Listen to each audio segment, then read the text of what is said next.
Oi, turma, do livro No Rumo do Mundo de Regeneração, do Divaldo Franco, com Manuel Filomena Miranda. Na parte 4 aqui que eu dividi, o texto, nós vamos dar continuidade aqui. Apavorados, cada qual procurava justificar os atos ignóbeis sob acusações inclementes que negavam, mas terminavam por ceder, em face da apresentação das cenas indignas que eram expostas numa tela muito grande, na qual eram projetados alguns dos momentos incríveis em que delinquiram. Dei-me conta de algumas atitudes no capítulo das obsessões quando gravam algumas cenas covardes e ignóbeis daqueles aos quais pretendem submeter, ao mesmo tempo que por telepatia transmitem culpa e ressentimento de si mesmos. Na grande maioria das vezes, a momentânea vítima tombava nos quadros mentais que os aturdiam. As punições eram cruéis e irrevogáveis até o futuro julgamento, quando expungissem parte delas. Alguns espíritos deformados em processo degenerativo na aparência, quase inconscientes do que ali se passava, foram transferidos para outro ambiente no qual seriam hipnotizados para completarem as modificações ideoplásticas. O enfermo era sentado em um tipo de cadeira especial e a ela atado. Colocava-se sobre sua cabeça uma coroa metálica, semelhante à que se aplica nos condenados à morte por eletricidade e fios pesados, e se ligavam a equivalentes equipamentos dos justiceiros hipnotizadores. Esses emitiam com força mental: você é um lobo, todo você freme de forma lúpina. Assuma a sua real personalidade. Enquanto as pequenas mudanças que traziam na face eram acentuadas, produzindo a hipnoplastia, eram transferidos para uma sessão ao lado em sono profundo e ao despertarem haviam se transformados nas construções mentais que foram aprimoradas no setor terapêutico. Seguimos em frente e vimos verdadeiras celas de presídios insólitos, dos quais em tumulto e desespero verdadeiras feras se encontravam detidas. Posteriormente, o abençoado Eurípides esclareceu-nos que, nos períodos graves dos movimentos guerreiros na Terra, essas entidades são liberadas e passam a contribuir com os horrores bélicos. Nesse momento em que uma tremenda obsessão coletiva avança pelo planeta, são incontáveis os espíritos desse molde moral liberados na hedionda campanha de perversão dos sentidos e sentimentos, na pantomima do ódio contra Jesus e os seus discípulos, nas biografias de caráter destrutivo de mulheres e homens que edificaram o bem na civilização, apresentando-lhes falhas que se encontram na imaginação dos autores, tudo fazendo para confundir. Ao mesmo tempo espalham meias verdades que são mais perigosas do que as negativas, porque transtornam o pensamento e a conduta das pessoas imaturas e ingênuas que ainda não se encontraram. Mais adiante vemos o desfile, que é habitual como divertimento para os infelizes que enxameiam, cuja sordidez é difícil de descrever. A imaginação enlouquecida dos maus indivíduos não tem limite, o que dá lugar às más inconcebíveis manifestações exteriores que os aprazem, e mais se perdem nos dédalos das aflições sem medidas, até o momento quando a divindade interfere por meio de expurgos coletivos, quais os que estão sendo acionados nesse período. Comecei a perceber que nosso grupo se destacava pela indumentária e forma de comportamento, chamando a atenção. A princípio de um ou outro espírito, e logo começamos a ser seguidos por uma turba muta. A aglomeração que crescia foi nos empurrando para outro salão, onde havia um estranho trono e alguns móveis esquisitos. Soaram estranhos cornos e, ao meio de uma dúzia de terríveis indivíduos lupinos, estava um ser monstruoso, carregado entre achotes de chamas avermelhadas, enquanto se cantava uma canção fecenina. Fomos retidos pela turba e de imediato o chefe foi colocado no trono ridículo. A balbúrdia era terrível, assim como os odores no ar pesado e sombrio, a furna iluminada por achotes era infernal. Misturavam-se os sons mais estranhos aos bramidos do mar do sofrimento, suplicando socorro, gargalhadas, loucura, mesclavam-se com os gemidos por todo lado. E o canto de deboche tentava suplantar a desordem. Fomos sendo empurrados sem agressividade para o centro da sala, e quando chegamos ao lugar que lhes parecia próprio, afastaram-se ruidosamente, deixando-nos a sós. Olhei para os semblantes dos irmãos Eurípides e Spinelli, neles encontrando uma serenidade superior e um suave brilho que lhes expressava a sintonia com Jesus. Talvez eles esperassem aquele acontecimento ou tivessem algum plano que ignorávamos. Nós outros, que experimentávamos a ocorrência por primeira vez, embora confiantes, encontrávamos-nos expectantes. Naquele instante em que a baderna parecia atingir o absurdo, captamos o pensamento vigoroso do mentor que nos convocava à confiança irrestrita no Pai de misericórdia.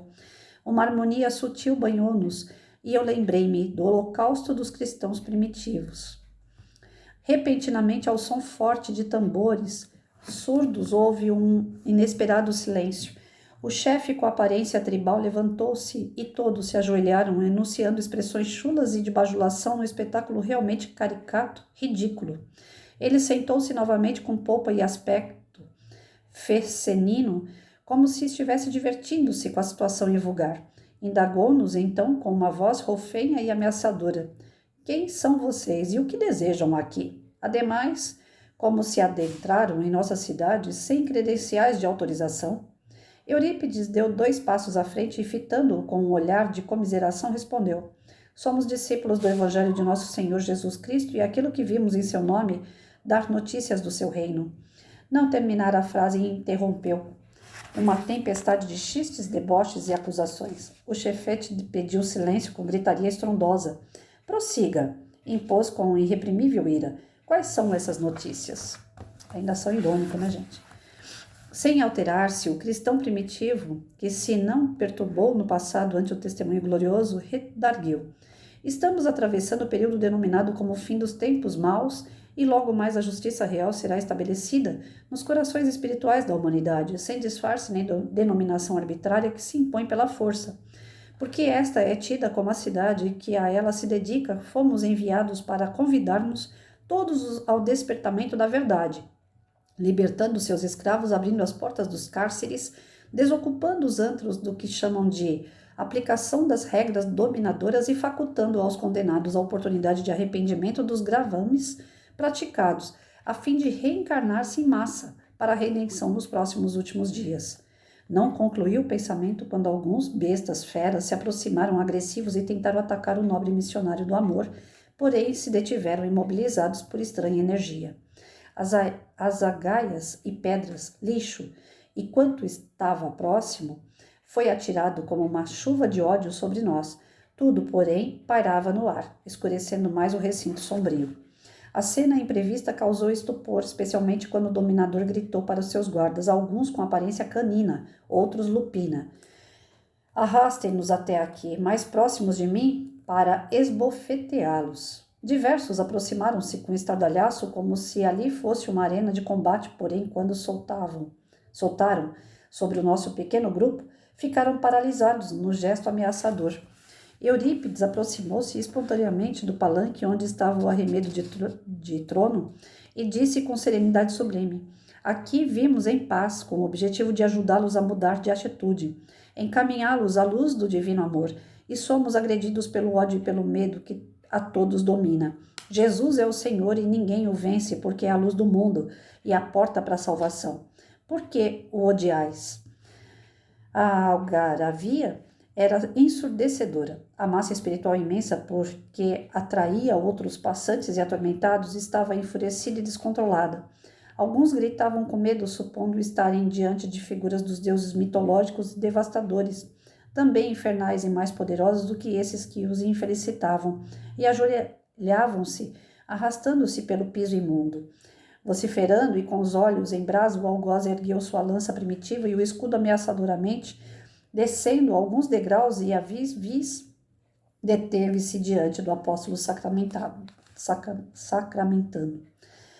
Odiamos o seu governante e construímos esse reino para a justiça das suas vítimas. Todos os que aqui residimos estamos em processo de recuperação dos males sofridos pelos seus representantes. E hoje desejamos que todos vivam gozo sem fim, que ele tentou inibir com a sua falsa pureza. Destruiremos a memória do farsante da cruz, apresentaremos as suas e as misérias de seus seguidores que foram impostos às sociedades dos tempos passados através da história. Não cessaremos ou diminuiremos o nosso avanço, especialmente no grupo que logo mais seguirá na direção das criaturas humanas para exterminar os desventurados que a eles se apegam. Nesse momento ouvimos um alarido de vozes incontáveis que formavam uma espécie de exército e se preparavam para atacar os seres humanos, ampliando o pavor da pandemia e dos atos criminosos que estavam atingindo as famílias desajustadas nos lares. Eu venci Roma, depois destruí suas igrejas absurdas e devassas, matei os seus adoradores, voltei e comandei milhares de homens, implantando o terror e a destruição durante a Idade Média. O irmão Blasona, a respeito do passado que não anulou Jesus, retrucou-lhe o cristão decidido, mas os desmoralizamos, renascendo muitos de nós sob a sua proteção e da falsa igreja, reduzindo a crença pela ignorância e pelo ódio. No entanto, adiu Eurípides. Ele voltou com os seus abençoados discípulos, os missionários, para reabilitar um mundo ingrato, e agora sua doutrina ressurge através de nós, os imortais. Enquanto acontecia o confronto, pude notar a presença na multidão de alguns de nossos companheiros que aguardavam no local reservado ao encontro e foram atraídos às salas do formidando debate da luz contra a treva. A situação fazia-se cada vez mais grave, rica da beleza da fé de nosso benfeitor, de tal forma que, ante os fatos extraordinários que aconteceram com os agressores, passou a influenciar os tementes encarcerados, que não entendiam exatamente a ocorrência. O ambiente tenso e exudando baixíssimas vibrações ante a mente cristã do grupo foi permeado por tênue claridade que não apenas se misturava na densa névoa, como envolvia o combate do evangelho. Nesses comenos ouviu-se um estrondo estranho na imensa caverna que ficou repercutindo nos diversos cômodos, assustando os residentes. Tive a impressão de que o furioso controlador da cidade iria atacar fisicamente o antagonista, tão próximo a cercar, numa transformação monstruosa de um gigante lendário e destruidor, quando profundamente compadecido Eurípides lhe disse: meu irmão, aproveita esse momento. Jesus espera por ti. Rende-te à sua misericórdia e liberta-te do ódio que te consome. Nunca, berrou o adversário. Persegui-lo-emos até a concepção dele ou a nossa. Não se trata de uma questão banal. São séculos de rancor e luta, sendo que dessa vez nossos exércitos espalharão o horror e o crime entre aqueles que se lhe vinculam. Muito em breve daremos as ordens de comando e iremos pessoalmente dirigir a ofensiva. Não me venha também com truques circenses, paralisando os nossos membros, lembrando-se de que são invasores de propriedades que lhes não pertencem. Desnecessário informá-lo de que também disponho de recursos dessa e de outra natureza. Ato contínuo, voltou-se na direção dos espíritos imobilizados em atitude viva de agressividade, enunciando algumas palavras que pareciam cabalísticas e fazendo gestos algo ridículos, devolveu-lhes os movimentos a ponto de tombarem no chão. No mesmo instante, o visitante que representava o Senhor concluiu a nossa visita. Cumprimos com o nosso dever. Ainda é tempo, desde que, ao sairmos daqui, já não teremos alternativa senão transplantarmos a cidade para a região do exílio que receberá os maus. Caminhando vagarosamente entre os artodidos, alguns choravam e pediam apoio, outros gargalhavam bestializados. Retornamos à entrada onde encontramos os demais companheiros e fizemos o caminho de retorno. A noite estava banhada pela palidez de uma luz turva que mal vencia algumas camadas carregadas e densas de vibrações inferiores. Gente do céu! Uma leitura de quase 14 minutos para poder concluir o seguinte: como é terrível essa coisa das trevas, como é triste, é deprimente, né? O engano que esses seres têm de achar que eles podem dominar o mundo é uma pura ilusão, de quererem ser Deus, de quererem agir por arrogância, pelo extremo do egoísmo.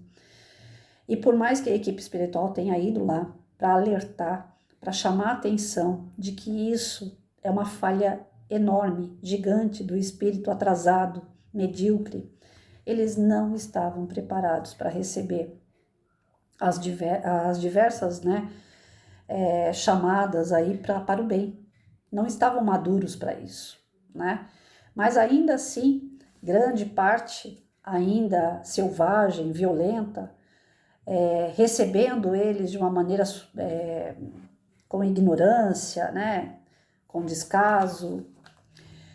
Dentre esses muitos que estavam ali, teve aqueles que foram tocados, né? Então, qual é a lição que a gente tira disso? Às vezes, a gente, principalmente a gente que foi professor, que é professor, a gente está na sala de aula fazendo por 35 alunos. Todos os dias a gente prepara aula, prepara material.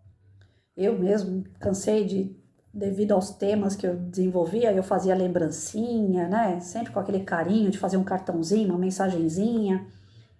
E aí você entrega para 35. E desses 35, 10 colam no caderno as mensagenzinhas. Desses 10 que colam as mensagenzinhas, os outros jogam tudo fora, né? Pega papel, amassa, joga no lixo. Um trabalho recente que eu fiz há pouco tempo, a molecada pegava o papelzinho, fazia aviãozinho e jogava no colega, na minha frente. Uma falta de respeito tremenda, né? Mas de 35, 10 colam no caderno aquela mensagenzinha. Daqueles 10 que colam a mensagenzinha, 5 voltam naquela página, vira e mexe para ler aquela mensagem. Dos 5 que voltam lá e lê a mensagem, 1 pratica o que a mensagem está dizendo. Se nós, professores, a gente fosse pensar assim do tipo, para que eu vou fazer? A maioria não está nem aí com nada. A gente não teria salvo um aluno, pelo menos a cada ano. Então, aqui a gente vê que a espiritualidade, ela trabalha com o todo.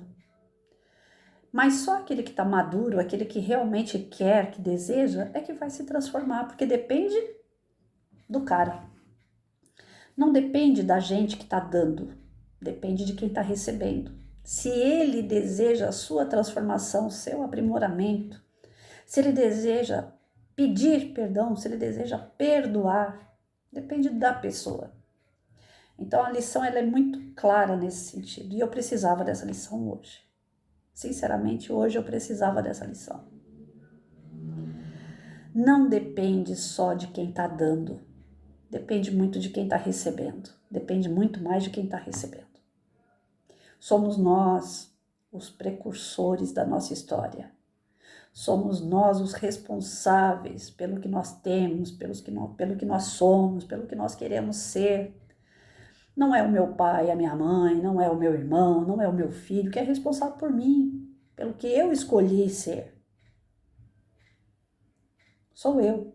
A espiritualidade está aí, está trabalhando, mas sou eu que vou decidir se quero receber as bênçãos que essa espiritualidade traz ou se eu quero me vincular à espiritualidade inferior, com pensamentos negativos, destrutivos, violentos.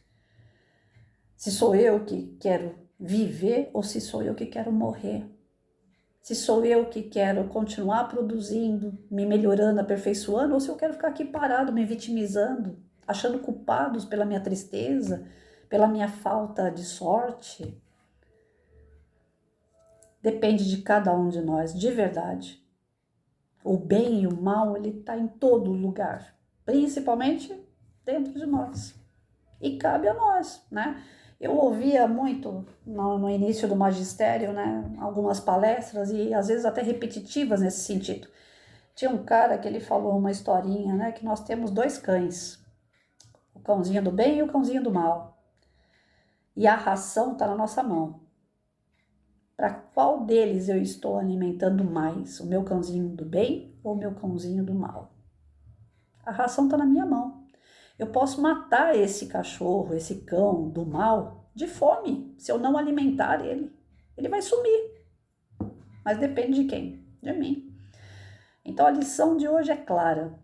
Que existe o bem e o mal é fato. E Deus permite que exista o mal justamente pela nossa livre escolha. Não é porque Deus é mal. Não foi Ele que criou o mal. Ele permitiu que chegasse a esse ponto porque nós somos seres em desenvolvimento. Ele criou todo mundo simples e ignorante e cada um escolheu o seu caminho. E ele vai permitindo.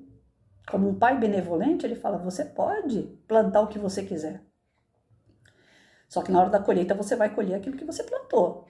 As consequências das suas atitudes, dos seus pensamentos são seus, não é de mais ninguém não. Você pode ter tido a vida pior do mundo. O cara pode ter morado lá no meio do buraco quente lá, ele pode ter visto droga a vida inteira, mas ele só vai usar droga se ele quiser. Não vem com esse papo de que a oportunidade que estava ali era essa e eu não tive para onde correr. Teve sim. Eu vejo o cara no farol vendendo bala. Quando o cara vem e fala assim, não tem oportunidade de emprego. A escolha é nossa. O bem e o mal está em todo lado, todo lugar, inclusive dentro de nós. E cabe a cada um de nós escolher o que a gente quer. E não adianta querer culpar os outros. A escolha é nossa. Ninguém está fazendo nada com você que você não aceite. É você que está aceitando, é você que está alimentando isso. Então não culpe ninguém pela sua desgraça ou pela sua sorte. Culpe a você mesmo. Independente se teve pessoas boas ou más do seu lado, você tem a escolha de ser diferente, de escolher caminhos diferentes e ser melhor. Eu vi pessoas dentro da família que fizeram coisas erradas. Eu peguei o que era certo para mim e o que era errado eu não peguei. E não vou culpar ninguém. Não preciso. Uma vez meu pai falou para mim assim: eu lamento tanto, Patrícia, porque você saiu de casa, eu não te ajudei, eu não estive presente com você, eu me sinto assim tão culpado. Eu falava pro meu pai: culpado do quê? Se você estivesse presente, eu não teria amadurecido. Você ia estar fazendo tudo por mim. Eu agradeço que você não estava do meu lado. Se é outro, vai falar: realmente, eu passei fome, eu passei necessidade, porque meu pai não me ajudou, porque eu não tive orientação da família, eu saí crua de casa, eu apanhei muito, sofri demais, culpa do meu pai, porque ele podia ter me ajudado e não me ajudou. Eu poderia ter visto desse lado, mas eu não vi. Eu vi pelo outro lado. Falei: se ele estivesse do meu lado, eu não teria amadurecido. Eu não teria aprendido o que eu aprendi. Então, meu pai, mesmo que distante, ele me ajudou. Porque se ele estivesse comigo, ele teria me ajudado de uma forma material, mas não do lado moral. E o amadurecimento moral é o que eu vou carregar. O material, não. Daqui a pouco tudo isso fica aí e eu vou embora. Então, a gente tem a oportunidade o tempo todo de enxergar as coisas boas que os outros nos trazem, mas a gente prefere olhar as coisas ruins. E aí a gente adere às coisas ruins e acaba nessa situação que eu acabei de ler aqui. Se apegando à equipe espiritual das trevas. E depois não tem o que reclamar. Depois não adianta falar: eu sou um zero à esquerda porque o meu pai, a minha mãe, o meu irmão, o meu filho, foram eles que fizeram isso comigo. Olha onde eu estou hoje, queimando aqui no meio de um monte de ser trevoso. Você foi se juntando a eles no seu psiquismo, no seu sentimento, na sua vibração. Você foi atraindo tudo isso e a culpa é de alguém? Não, foi você. Você somou tudo isso dentro. Então tá aqui. A resposta para a minha agonia do dia de hoje. Hoje eu estou agoniada. Mas a resposta está aqui. E Deus balsamiza o coração da gente assim, ó, desse jeito. Através de um estudo. Através do entendimento de que tem coisas que estão fora do nosso alcance. A gente não pode fazer pelo outro. Depende dele, somente dele. A gente continua dando exemplo, a gente continua dando as mãos, os braços, a gente continua firme aqui, do tipo: se precisar de mim, eu tô aqui. Mas a gente não pode seguir o caminho que o outro está escolhendo. Quando não dá para ajudar, resta a gente orar. Foi o que eles fizeram aqui. Eles falaram: nós viemos para ajudar. Vocês não querem ajuda? Então a gente vai continuar fazendo nossa parte, cumprindo a vontade de Jesus, orando por vocês. E aí apareceu aqueles que despertaram. Vocês viram como é que é? Mesmo no meio das trevas ainda aparece aqueles que são tocados. Quando eu faço uma oração em dia de evangelho, geralmente eu vibro pelos presídios, asilo, abrigos de criança. E eu, no meio das minhas orações, eu tento mentalizar esses locais. E eu sempre peço: Senhor, no meio de centenas de detentos que mataram, estupraram, que usaram droga, que burlaram a lei de alguma forma, que foram violentos, eu espero que agora, durante a minha prece, a gente esteja adentrando aquele local, acompanhado com uma equipe espiritual e que toque o coração de um, pelo menos. Eu não sei se é coisa da minha cabeça, porque eu sou Santo Tomé, como eu já falei para vocês, mas a sensação que eu tenho é que a gente consegue entrar nesses locais e tocar um.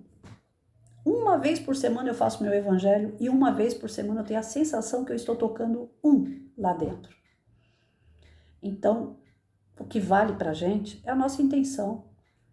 O que vale pra gente é o nosso sentimento. Vejam quais são os sentimentos que vocês estão ligados no dia a dia. Voltado para o bem, voltado para o mal, teus pensamentos, tuas atitudes estão voltadas para o céu ou para esse inferno tudo, né? Tá no momento aí, ó. O planeta realmente está passando por transformações, dia a dia a gente percebe isso. E essas transformações estão latentes, elas estão visíveis. Não é aquela coisa assim: eu não consigo. Não, dá para ver, dá para perceber. Você está envolvido com essa transformação toda, você está buscando ir junto, acompanhando junto essas transformações, ou você está parado esperando cair do céu, culpando alguém pela sua má sorte? Tudo é uma questão de escolha. A escolha é nossa, de verdade. Não é a influência do meio. A influência do meio às vezes pode desanimar ou animar a gente, mas quem determina somos nós.